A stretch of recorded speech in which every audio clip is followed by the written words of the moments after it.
So hey hello WhatsApp guys, কেমন আছেন আপনারা? Welcome back to new game play of free fire. আপনাদের ভালোবাসায় মেইনলি আমরা কিন্তু 80 সাবস্ক্রাইবার কমপ্লিট করে ফেলেছি। Thank you guys. যদি 100 সাবস্ক্রাইবার কমপ্লিট করে দেন লিটারেলি একটা কিন্তু গিভওয়ে হবে। সো গিভওয়েটা কেমন হবে, আমার এখানে কিন্তু ইউনিপিন থাকবে একটা। আমার যখন 100 সাবস্ক্রাইবার হয়ে যাবে একটা স্পেশাল ভিডিও আপলোড দিব। ওই ভিডিও নিচে কিন্তু আপনারা যে উইন হবেন সে পেয়ে যাবে একটা উইকলি। সো যাই হোক, সেই বিষয়ে না যাই, আমি আর আমার বন্ধু কিন্তু র্যান্ডমলি ম্যাচ খেলি। আমরা মাঝে মাঝে ও আমাকে কল দিয়ে বলে যে ভাই ঢুক, আমি আর ঢুকে। আমরা নর্মালি ম্যাচ খেলি, অতটা বেশি করি না। কোনো স্পেশাল ম্যাচ হলে আমি কিন্তু সেই ক্ষেত্রে ঢুকিয়ে ছেড়ে কিন্তু আমার ঢোকা হয় না অল টাইম। সো আমি কী করি, আমি আর আমার বন্ধু কিন্তু নর্মালি ম্যাচটা স্টার্ট দিই। বাট ও কিন্তু M1NX-কে চিনে না। আপনারা কিন্তু জানেন M1NX is the free style god man, এবং ওকে কিন্তু মানে আমার বন্ধু চেনে না M1NX-কে। সো M1NX যেহেতু চিনতো না, তাই ও ম্যাচের ভিতরে দেখে সিনও করে ওটা M1NX। ওর ভি ব্যাচ আছে, কিন্তু এর পরেও কিন্তু করে না। যদি ওর ভি ব্যাচ পরে কাটে দেওয়া হয়েছিল, কিন্তু পরবর্তীতে ও বলে কি ভাই ভি ব্যাচ লাগিয়ে রে।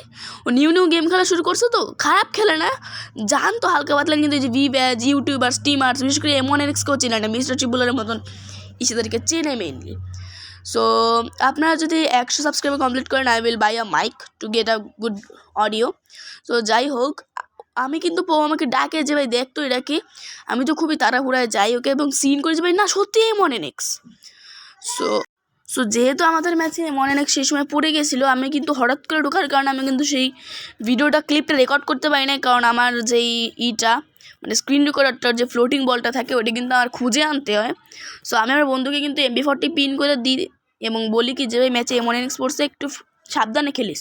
আমরা কিন্তু ডুও ভার্সেস ডুও খেলতেছিলাম। ফর আই থিঙ্ক M1NX এবং সামওয়ান আরেকজন হয়তো আসছে, হয়তো সে একজন স্টিমারও হইতে পারে, আই ডোন্ট নো। এবং আমি আপনাদের প্রুফটা যে কীভাবে দেখাবো, আমি কিন্তু সেটা আমি কিছু করতে পারতেছিলাম না। না M1NX স্কিল করতেছে না কিছু। হঠাৎ করে আমি একটা ফাইটে গেলে, আমি কিন্তু সময় ফাইটটা কাট করে দিয়েছিলাম, একটা ফাইটে গেলে কিন্তু আমি হঠাৎ করে মরে যাই। এবং আমার বন্ধু কিন্তু তখন সলো প্লে করতে থাকে।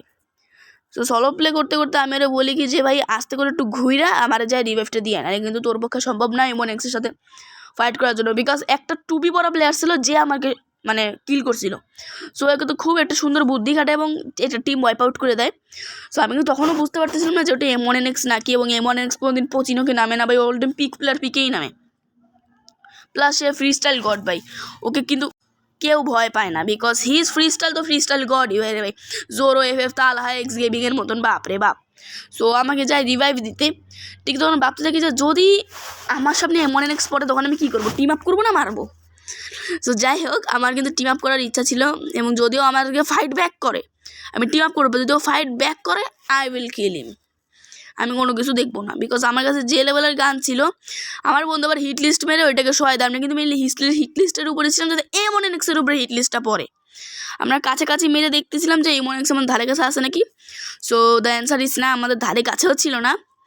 এরপরে কিন্তু যার উপরে পরে হিট লিস্টটা, আমরা কিন্তু তাকে মারতে যাই। এখানে কিন্তু একটা বড় দুর্ঘটনা। আমি কিন্তু সুন্দর মতন গিয়ে এখানে 2টা প্লেয়ার দেখতে পাই, অরিয়ন জ্বালাই দিয়ে আমি কিন্তু একটা প্লেয়ারকে সম্পূর্ণ ভালোভাবে কিন্তু হেড মারা দিই। বাট আমার টিমমেট কী করে, ও ধীরে আসে, পরে আসে। ফর দ্যাট আমি কিন্তু এখানে হয়ে যায়, যদি আমার প্লেয়ার যদি আমার সাথে সাথে সাথে ঢুকতো, that will be a great chance to wipe out the team. But এইখানে আবার আমার বন্ধুর সামনে একটা এনিমি, ও অতটাও ভালো খেলে না। আজ পর্যন্ত একবারই হিরোইক ডান দিছে, কিন্তু আমি খেলা কিন্তু হিরোইক দিয়ে বুঝবো না ওর আসল খেলা ভালো নাকি সেটা আমি জানি না। ও ন্যারোর ওয়েটিংয়ে ছিল, কিন্তু বলরটা কী করে, ও কিন্তু আগেই বেরোয় যায়। ও যদি ন্যারোটা মারতো তাহলেই কিন্তু হয়ে যেত, ন্যারোটা না মেরে ও কিন্তু ডিরেক্টলি রাশ করে, এখানেই কিন্তু আমাদের মৃত্যু হয়ে যায়। So we tried our best to get M1NX, but আমরা কিন্তু ওকে পাই না। আমি কোনো প্রুফও ওকে দেখাতে পারি না, তো ওই সময় কোনো ভিডিও ছিল না। সো যদি আপনারা বিশ্বাস করেন আর না হলে করার দরকার নাই। So thanks for watching this video. Tata, bye bye, stay one, stay cool.